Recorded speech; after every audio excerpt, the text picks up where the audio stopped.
Ciao a tutti and welcome to Venice Talks, a podcast series about Venice in Italy. My name is Monica Cesarato and I am a Venetian food and travel blogger. I'm going to put my insider knowledge at your disposal to help you discover Venice at 360 degrees. Each week, I will be chatting to the people who really matter, the Venetian. So follow me on the discovery of its artisans, writers, fashion designers, artists, glassmakers, bloggers, and much, much more. Come to visit Venice the right and sustainable way. You can find me on my blog www.monicacesarato.com and also on all social media. Enjoy the episode. Welcome back to Venice Talks, episode number 32. Hi everybody and welcome back to Venice Talks. Today my special guest is a lady that just literally changed her life completely over. I'm talking about Cecelia Pierotti. Ciao Cecelia, how are you? Ciao, Monica. I'm good. Nice to hear your voice. Thank you. So first of all, let's explain that you're a musician. Yes. And we're talking about, it's 4 years, isn't it now? Going on. Going on for 3 years. Let's say 3.5. Yeah. Okay. But wow. literally you turn your upside down, didn't you? I did. Yep. So let's explain what you actually did. I decided to sell my house, sell my car, pack everything up and get a visa to become an elective resident. Well, it was an elective residency visa that I applied for, and started getting my house ready to sell, and then started working on getting the visa, and all at once, and things didn't quite go according to plan, but it worked out, and here I am. You packed your bags and you moved to Venice. I did. I had 2 bags, a little backpack, and my violin. Oh, wow. So let's start from the beginning. First of all, how long had you been planning this? Oh God, probably ever since the first time I laid eyes on Venice. Oh, okay. When was that? Back in 1979 when I first arrived. Yeah. Okay, that was a long project. Yep, canal water was quickly running through my veins, and oh wow. And okay. But yeah, no, I guess it was always just kind of in the background, and I would come periodically. I couldn't afford to come a lot, and then I self-employed musician, and then I had a daughter, and I wasn't traveling for some time until I could bring her. Of course. In which case, at 9, I was able to do that, and then through some friends, found a way to met some mutual friends that needed a house sitter here in Venice. So I was able to start coming, let's say in the last 8 or so years, coming almost every summer to house sit for my friends. And it was just like, everybody, whenever I went home, it was, gee, we weren't sure you were going to come back this time. It got longer and longer. Exactly. Well, I could only stay, a month. I wasn't getting, vacation pay or anything with my work because I'm self-employed. Yeah, of course. Was self-employed. But so finally, Christmas 2018, I was with a friend, and we were just chatting about, it's a good time to sell houses. And I said, yeah, well, I'm gonna give myself about a year. I'm gonna, I need to paint the house. I need to get it ready. And my friend just looked at me and she said, sell it like it is. And that literally dramatically flipped a switch. Okay. And I had already been cleaning out things. I started with my garage, which had 30 plus years of stuff in it. I've got a question for you, Cecelia. Why did you want to fix a house that you were going to sell it anyway?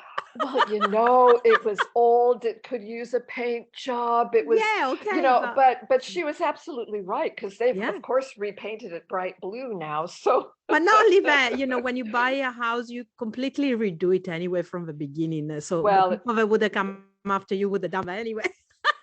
Well, and I know they've changed a lot of things. They were a darling couple that bought it, but no, you're right. And it just hadn't occurred to me. I thought I was going to have to do all this fixing up so I could put it on the market to get it sold. And so, yeah, no, I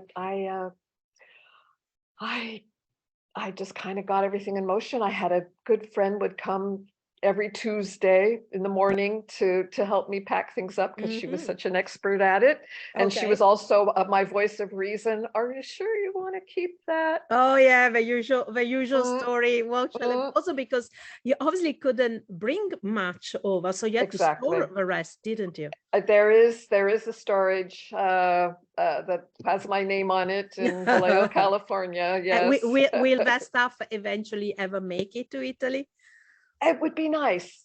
In this current apartment I'm in, some of the stuff that's in storage would be very beautiful. So it's a thought, but it'll take a boatload of money as well as a boat. As a boat, yeah, a cruise ship. So you started packing and everything, you sold the house, but what about the process of actually getting to Venice, as in practically, because obviously you have got an Italian surname, so obviously it probably was much easier for you to get a permit. But the visa, but I know it wasn't okay, it was a no. What I was hearing, I thought you were saying it was a no. Okay, so what happened? Big no. So I started midsummer to kind of start the process to the visa, because of course by a certain time I had everything I needed. I had by memory, I had to get fingerprinted and an FBI check and just in case you were gonna hide something, the violin case, Yeah, exactly. Or bring my criminal past with me. Of course. So that got started, and some things were more difficult than others. And then that was maybe midsummer, and then by September my house was sold, and some dear friends had kindly said I could stay with them until I had my visa. And I told them, it'll probably just be a couple of weeks. No, it was another 2 months. Wow. Before I had an appointment. Cecelia, and the appointments with bureaucracy that carry on in Italy too, by the way. Oh God. We'll talk about this after. Yes. We'll talk about it later. I have some serious PTSD, I assure you.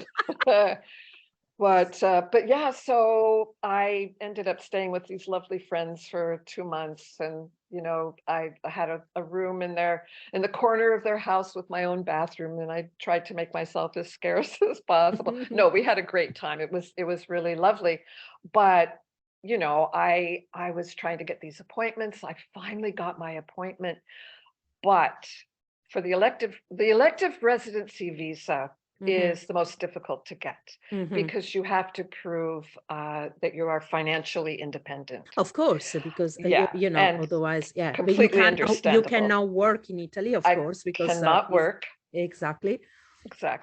And then you have to prove that you won't be a drain on the country. So of course, yes. So being a self-employed person, that was I was piecing things together here and there. Of course. So I got my appointment, but at the Italian end of things, one of the things that they require is that you have an apartment. You are renting an apartment.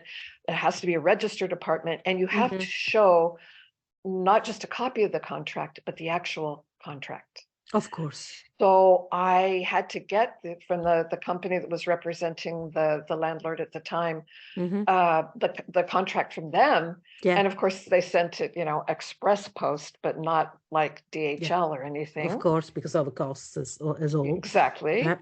And I waited and I waited and I waited. And that part I didn't have.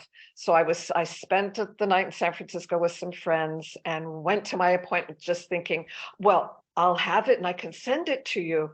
She wouldn't even open my book. She looked at me and she said, you'll have to find a cancellation. Next. Exactly. Oh my And God. the people there were very nice. They had a guy, a kind of a bouncer at the door who was Oh my very God. kind. He makes sure that because you have, a set appointment and all that. Yeah, and then And he he, that you they thought the old lady here is gonna go she's gonna burst into flames in a minute. well, no, but at least burst into tears. I was like, oh my God. And what I wanted to say to him was, because of course I'd been on all kinds of blogs Yeah, and talking about, oh my God, getting a cancellation is impossible. possible. And you have to be there at 3 o'clock in the afternoon because the calendar changes at midnight. And Yeah. I'm like, I looked at this guy and I wanted to say, have you ever tried to get a cancellation for one of these? And I teared up because as I walked away from my appointment, it's like, what am I going to do? Mm-hmm. So of course I immediately started trying to find a cancellation, which did not show up and not show up. So for a while, I just thought, I went online and got another appointment, but let's say it was October, Mm-hmm. the appointment wasn't until January. Mm-hmm. And I was renting an apartment Mm-hmm. in Venice. I'm So paying for it. I thought, you know what, maybe it'll be worth it, even though it's a plane ticket. I will go and live in my apartment and come back in January. Mm-hmm. But every day I'm like, looking loyally for a cancellation. Mm-hmm. Finally, something showed up and I couldn't believe my eyes. And I went to book it and they said, no, you already have an appointment. Oh no. So I had to go cancel my appointment and my computer crashed. Oh no. Yeah. So Oh my I'm God. running around this room. Thank God my friends were at work, and I'm running screaming, Screaming. It's like, I can't believe this. What's going on? So I booted things up. Everything was good. And I thought, oh God, take a deep breath, cancel the appointment. I canceled my January appointment and I went to look back on, it was still there. I Oh my booked God. it. Oh, Can you imagine if you and cancel the appointment and then the cancellation are gone? Oh my God. that was my fear, that Oh, because it's they have to terrible. go quickly. Now I'm not remembering, and maybe somewhere I wrote it in my journal, if at this point I had yet received the contract from my Mm-hmm. place. But in any event, the appointment that I did get, I did finally have the contract, the real contract, and walked in and I got this guy, and a gentleman of few words, and he's just looking, and I'm shaking. I mean, at this point I've got so Like much an writing on FBI this. search, like an FBI search. Well, it's awful. And he's just very calmly, leafing through things, rejecting a few things, writing a bunch of notes. And of course, also, I'm very well aware you know, San Francisco is very strict, but they also serve Alaska and Hawaii and Mm. Guam and Nevada and Idaho, I think, Mm-hmm. and Oregon and and a bunch of places. And I'm like, oh geez. So I'm just shaking because there's so much writing on it. And finally he hands me a paper with his notes saying he needs a letter from this person, a guarantee from this person, and I think I needed about another 4 or 5 things. Wow. But he did say, but you can send them to us. Like, okay, Okay. so I don't have to make another appointment, which was great Okay. news. So of course I go home, scramble to do all these things. Also at the appointment, I had brought kind of this registered envelope, but it was the wrong thing. Oh God. And I had to run to a place down the several blocks from Mm-hmm. from where the consulate in San Francisco is before it closed. The consulate was going to close, but I could tuck it in Yeah, the in the drop mailbox. box. Yeah. It cost $15 for Oh this God. special envelope because he took my passport, Oh, okay. because So you that's could what they even do. go. You could even go away and say, So "Oh then I couldn't well." have gone. Yeah, then I Yeah. couldn't have gone anywhere. But they take your passport because if you get your visa, it's Yeah. going to be in with your passport. Yeah. So there I was, and I'm just waiting. They don't answer calls. They don't answer Oh la emails. la, mamma Also, mia. getting my codice fiscale Oh, in yeah. San Francisco, you Oh, have to do it by snail mail. oh I God. at one point wanted to go just fly down to LA, because in LA you can walk in and get it. And Right. in Chicago, you can just walk in and get it. But no, in San Francisco, snail mail. But I got a spiffy, laminated card when I did finally get that. So that was all part of the process as well. Oh, mamma So I mia. had my codice, and then I waited. And every day I ran out to the mailbox of my friend's house, and nothing, nothing, nothing, until finally something. Wow. And I looked at the envelope and nobody was home. I ran upstairs and I just threw it on the bed. I couldn't open it. You couldn't open it? I couldn't. So then I finally did. Rifled through all the pages, and there was my visa. Oh my God. And I Did you do started the happy sobbing. dance? No, I started sobbing. I Oh my mean, a God. happy sob. It was a Yeah, happy yeah, of sob. course. And I immediately called someone, a friend here in Venice, to say, and I was sobbing, Yeah. "Oh, what's going on? Are you all right?" I said, "I got my visa." So there it was. I got through all the hoops, especially being a self-employed person, because I'm collecting on like 3 different sources of income, Mm-hmm. including my Social Security, Mm-hmm. and the sale of my house, Yeah, of course. just a whole variety of things Yeah, that yeah, of had to course. come together for me to be able to afford to do Of this. course. Of course. And yeah, so there it was. So the Uh, next thing I did was run out to buy my one-way ticket. ticket. And this we're talking about is the end of 2019, This is Well, more or let's less. see. It's late October Yeah. 2019. Yeah. It's 20, yeah, towards the end. pre-Aqua Grande. Yep. And I remember also the night so I did get my ticket, and it Yep. was, but I couldn't get a one-way ticket. A one-way ticket would cost me $3,000. Yeah. One-way tickets cost always Yeah. more than return tickets. It's So never I worth got it. I got the return ticket, and it was half that. So Yeah, I yeah, had it's my always, yeah. ticket, and of course I was already packed, because I've been living out of the suitcases I was going to be living in here, so Uh-huh. it wasn't Okay. it was a matter of just saying more goodbyes and Uh-huh. that sort of thing, and got my ticket and flew in. Was it around the 23rd, 24th of November Yeah, something 2019? like that, I think it A was, yeah. week or so, because I was at my friend's house, and it was like 7 o'clock at night, and I got a notification on my thing that a person who does live videos in Venice Mm-hmm. was live, but it was like 3 in the morning in Venice, and I thought, what the heck is going on? Yeah. And boy, did I get an eyeful as this live feed of the what was going on with Yeah, the that was the 8th big of flood. November. That was the 8th of Yeah. November, yeah, mamma mia. Okay. Yeah. And you just came just after it, didn't I you? came Yeah. just after, maybe a week or two Mm-hmm. after. Yeah. And of course, Venice was still cleaning up, Uh-huh. But so and you got into your house, you got arrived into into my house. Venice, finally. Mhm. Few months go by, and then COVID. Mhm. Well, it could have been worse, Yeah. so you could have had You COVID know, back home. I exactly. And if I had I really, really, really, it was such blessed timing, because had I been in my house in Vallejo, California, in the neighborhood I lived in, I mean, I had some lovely neighbors, but I had some really awful neighbors. And if I was stuck in that neighborhood, not being able to walk Mm. anywhere, um, uh, with nowhere to go, Mm-hmm. I think that would have been really awful. Mm. Here, as sad and as difficult as it It was, was.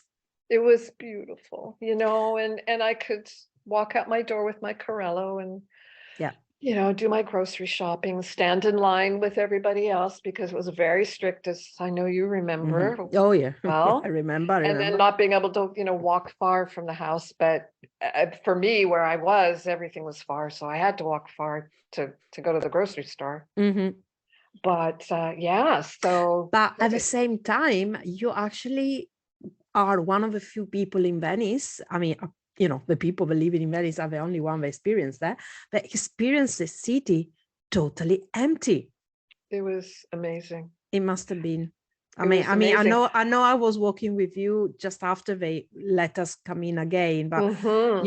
you are one of the Mm-hmm. people of a few, Yeah. 49,000 people that live in Venice that actually managed Yeah. to enjoy it and Yeah. to see the canal all Well, clean.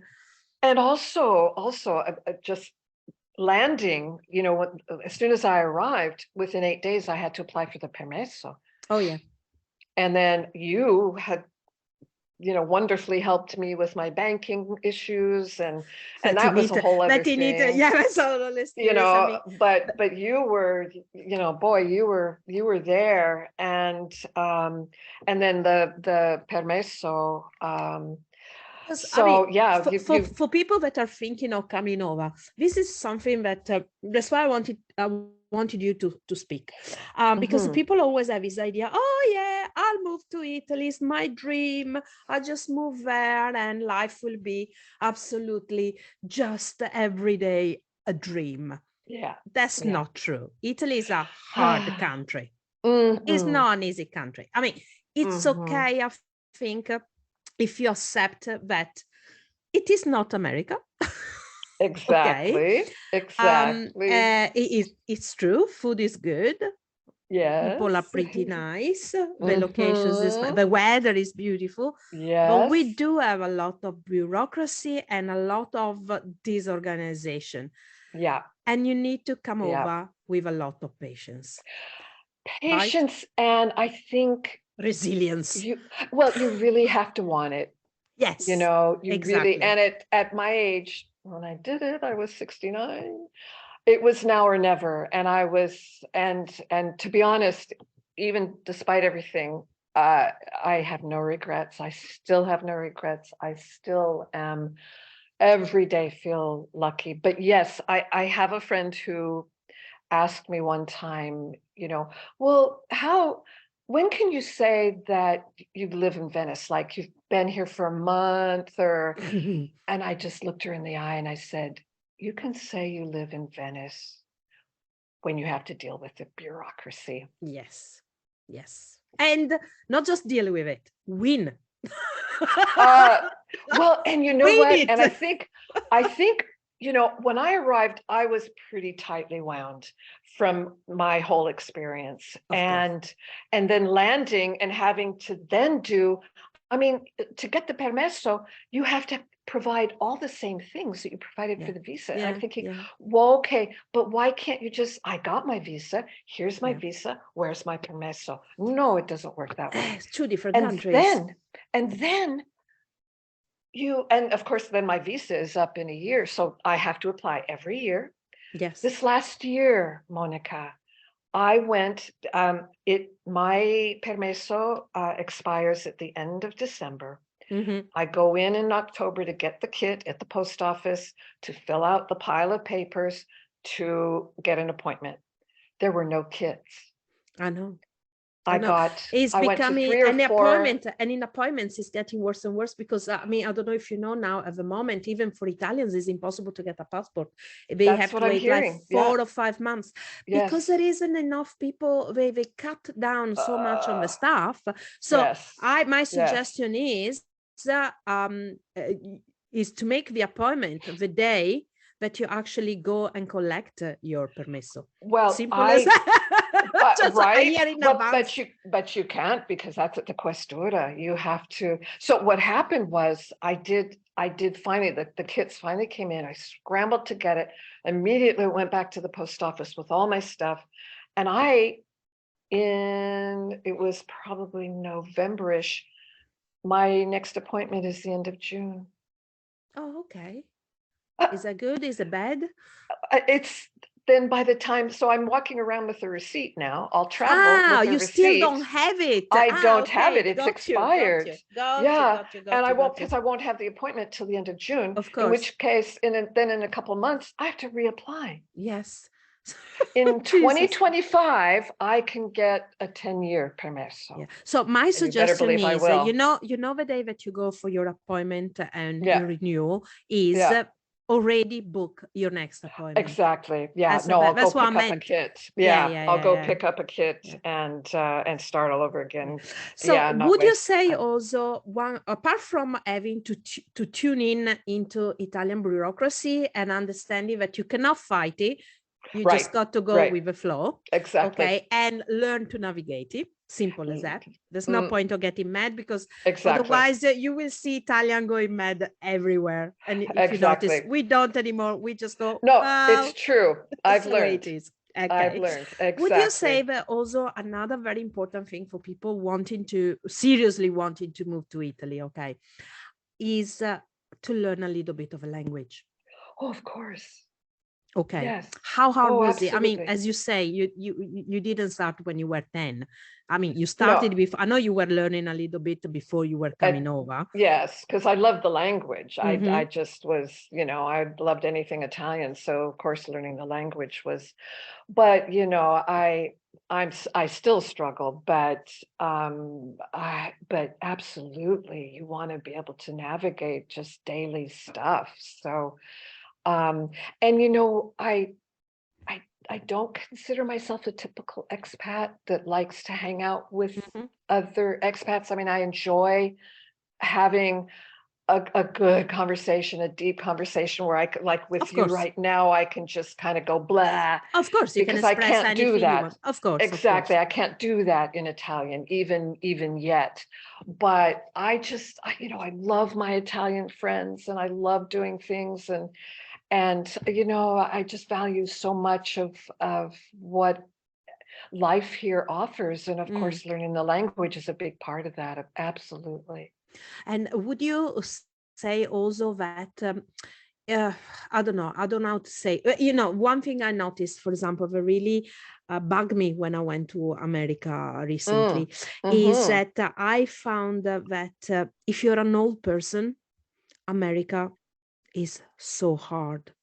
As in, if you're an old person that doesn't drive, Yes. doesn't, maybe has a little bit of disability, and maybe is Yes. not rich, okay, Uh-huh. is a Hmm. country that doesn't help you at No. all. Okay, would you Well, would or it's very expensive if you oh, it's have very money. very Yes. hard, and it's very And hard. yes, yes. And instead, Um, when in Italy, even I think Venice even more so, because I see so many ladies, because all the men obviously are gone by now. yeah, Sorry, guys, yeah, but yeah. you see, I see all of these ladies. I mean, I think one of the best things that I see when I do my tours is when I come in Strada Nuova at about 6, 7 o'clock, and you see all this group of between 60 and 80 ladies sitting there, having their spritz, chatting along, enjoying themselves Hmm. before they go home Hmm. and for dinner. I think Yeah, it's beautiful. I mean, and it this doesn't happen is. just in Venice. No, It happens in other yeah. cities as well. No, I honestly, if I had to go back to the States, I have no idea where I would go. I mean, certainly I would love to be near my daughter, Mhm. but I have no desire. I've got my little corner bar here and lovely people that come and go, like you're saying. It's just uh, and I just can't imagine where I would go if I did have to go back to the States. Mm. And yeah, I mean, as difficult as things can be here, and periodically it is stressful, Oh, yeah, of course. Yeah. but I don't know where I'd go.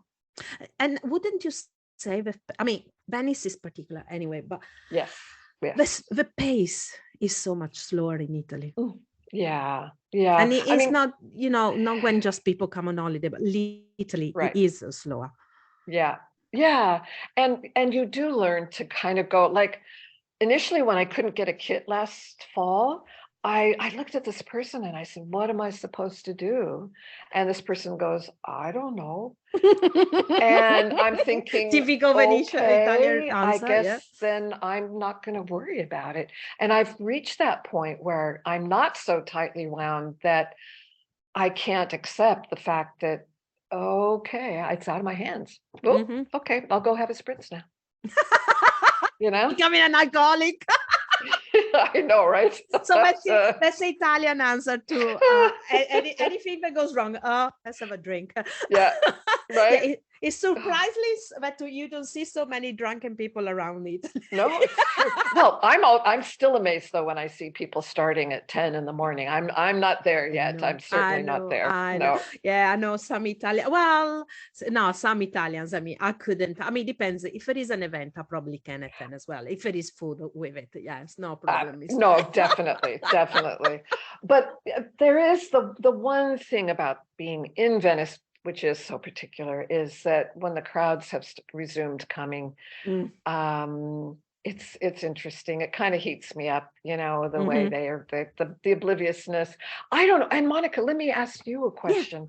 go on. Do you find that tourists are worse since COVID? I was gonna say the same thing. Yes, Okay. Okay. absolutely. It's not my But imagination. I do have not an explanation, but kind of a few thoughts about this.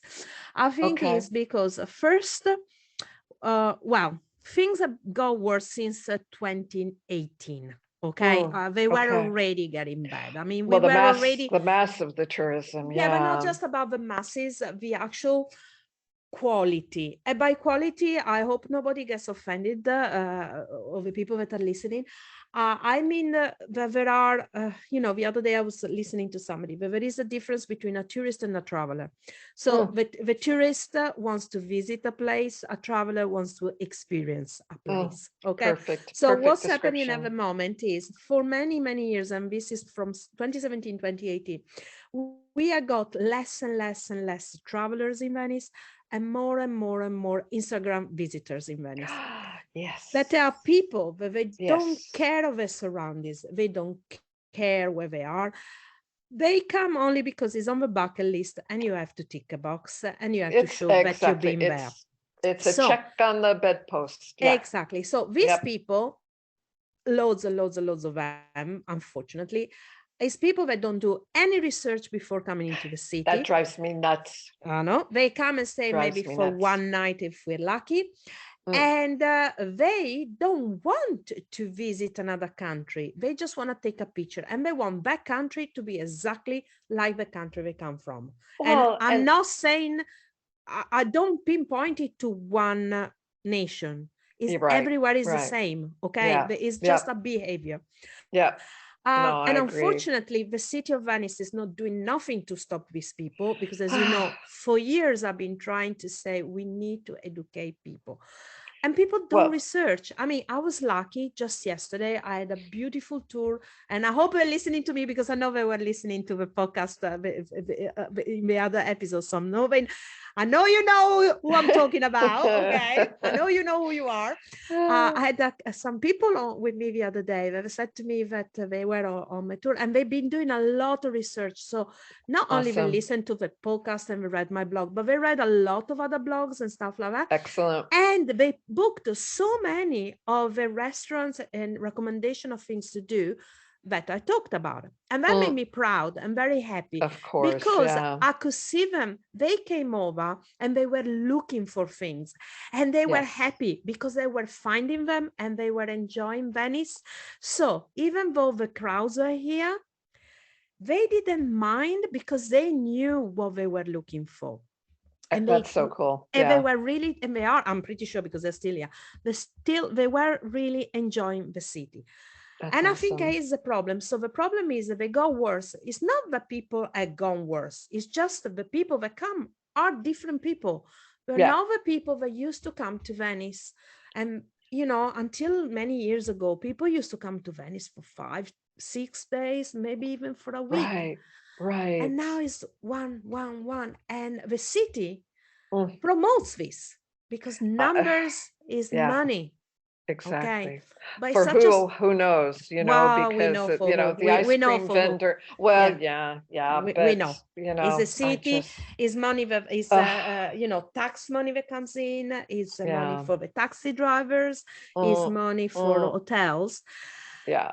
And I think that is the problem. So I wish I wish. And another thing, I don't know if you noticed this, that obviously we didn't see in 20 and 21, but I Mm. noticed in 2019, and I noticed it this year, is we didn't get a low season. There was never No, throughout the last 12 months no, a moment where Venice wasn't busy. no, that's And I true. cannot Sometimes imagine. we're a little quieter. Yesterday, I was out with my family, and when it was raining all day, and it was kind of nice going around because Mm, people weren't out, I know. except that, as bad as the tourists are, put an umbrella in their hand, and oh Yeah. man, that's Oh, really yeah. crazy. But there were less people around But because of the Saturday and rain. Sunday, I wasn't there, but I heard Yeah, the tales no, of it it. was bad. It Yeah. was bad. And it's not Yeah, just the weekends, it's like every yeah, day now. I it's mean, true. it's crazy. So, if Yeah, and people that are listening, but I know the people that are listening to this are the people that we want in Venice anyway. And I'm anyway, preaching, how do yeah. you say? I'm preaching to the preacher. To the Something like, choir. yeah, You're to a preaching to the choir. choir. Whatever. Hmm. It's just like saying, I'm repeating myself, but I say things to people that obviously are totally agreeing with me. But I hope Yeah, there's other yeah, people that don't usually listen to podcasts or read about blogs that understand that how important it is to actually research before you come, because you miss out absolutely. on the true Absolutely. on the true Yeah, Venice, you yes. know. And if you do have limited time, you want to make the most of it, Exactly. and And yeah, I say to everybody, Venice is not for everybody, it's not. but there is something for everybody. So Mm, instead of wanting to come to the city and do what everybody else does, mm, understand what you like and see if exactly. a city offers it, and then come over. Exactly. Exactly. As And crazy. walk on the right on single Ah, file. yeah. Okay. Few rules. Okay. So as you Yes, say, yes. walk over right hand side, and in a Single single file. line, and in a single line. Don't stop on the bridges. Well done. I Don't mean, push the ladies. hello, I get, so many times You get there's pushed over. four coming the other way and there's only room for me, and there's still no room for me because I get I banged know. into so much. I It's know. like people. And it just seems like it's gotten worse since COVID. Yeah, I think it's because there isn't any more respect for the other There person. isn't. Is of There all isn't. become This, very individual, and it is mm-hmm. very, very sad. Right. One Yeah. thing before we close, because the time has Okay. gone so fast.